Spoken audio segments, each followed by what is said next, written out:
Hello my fellow hammerheads and welcome to the second lore part for the Idoneth Deepkin. In this video we will cover the events during the Age of Myth and the Age of Sigmar. But before we begin, I recommend that you buy and read this Battletome and the stories for yourself, because only this way we can support Games Workshop, their authors and the Black Library, and you can enjoy the unabridged stories for yourself. Also, I will add the faction-specific terminology and the sources in the description box down below. Now, I won't waste any more of your time. Let's begin.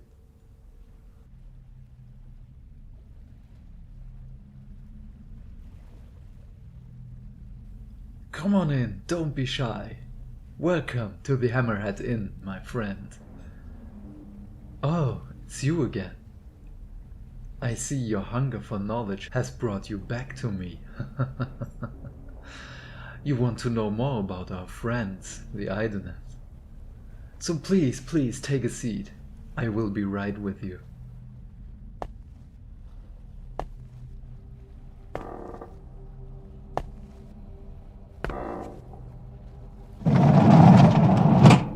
Well, let me tell you about their doings during the Age of Chaos and our now ongoing Age of Sigmar. As a reclusive race, they haven't been involved in many things, but they left traces everywhere. You just have to know where to look.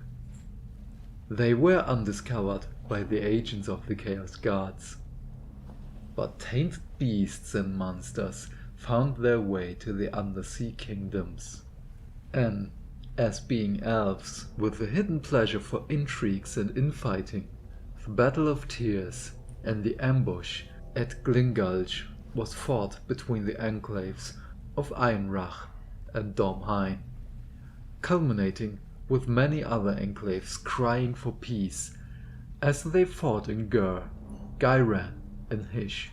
Since then, the Domhain ceased to attend the assemblals of the enclaves.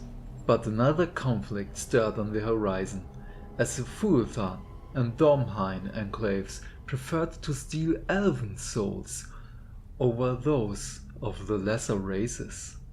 Venturing to Ulgu, the daughters of Cain were found and ambushed, and no one saw the ramifications for the actions taken by the Idoneth. A keeper of secrets, known as Slish, picked up the scent and followed an enclave back to their colony. It was defeated. But believe me, with the children of the Dark Prince, there is no such thing as a real victory.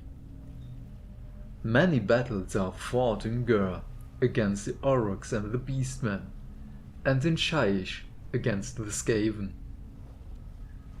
But as Archaon suspects elven activity under the sea, he wrings the knowledge out of Slish. With this information, Archaon pressures the Skaven to plumb the realm's oceans. As the Skaven are numerous, they were able to find the enclaves of the Morphan and Aemar and destroyed the domains of the Aemar enclave and annihilated every single Idoneth. The Ironrach attempted to organize an assembly to aid the beset Morphan, but the threat of a civil war was on the horizon, and the dispute should be settled with the Decomrach, honor duels between the kings. But as they are proud and somewhat devious, the duels grew to larger battles involving multiple phalanxes. But the tides were shifting, and as the storm-cast Eternals and Idoneth encountered each other for the first time, they formed an uneasy and temporary alliance, as the Idoneth were unable to sever the souls of the Stormcast. Meanwhile, the Skaven never laid low after their victory over the Aemar enclave, and over the span of 6 years they attacked the great city of Nortilar, built on the back of a great Khaphtar, and only with the help of the Stormcast Eternals and High King Volturnus, the Idoneth were able to take back the advantage and destroy the Skaven forces. But the taint never left the Nautila Empire. We will have to wait and see what repercussions the Redkin will have on their enclave. But the forces of chaos would never let go of the Idoneth, and with a sinister plan, the Mask lured Volturnus in a trap, and in the coming battle he lost an eye but escaped with his life. You know who has not attacked the Idoneth up until then? It was the great necromancer Nagash. He was never aware of the underwater elves, and only learned of their soul-stealing shenanigans because of the Skaven, as the Gnawhole drained the Khaphtar Sea and the Idoneth were exposed to the worlds. But we should never forget the greatest enemy of the elven race. Slaanesh, stirred in his prison because of Morathi, and with the power he siphoned back into his essence, the Slaaneshi armies grew bolder and more daring. Desperation and dread filled the hearts of the Idoneth, and many enclaves joined the forces of the Stormcast Eternals and their growing coalition of order.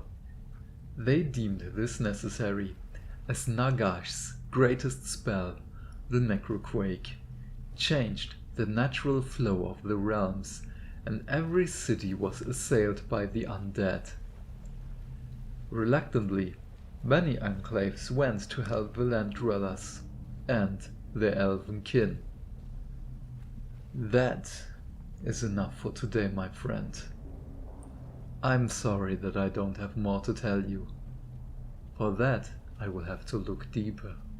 But I am keen to know what you think about our underwater friends. Just leave me a note under my table. I hope you will lend your ear to this traveler again.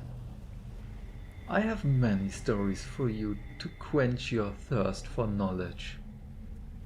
You just have to listen for the bell, and you will know that the Hammerhead Inn is open again, and that I am waiting for you. Have a good night, friend. Please, stay safe. Bye.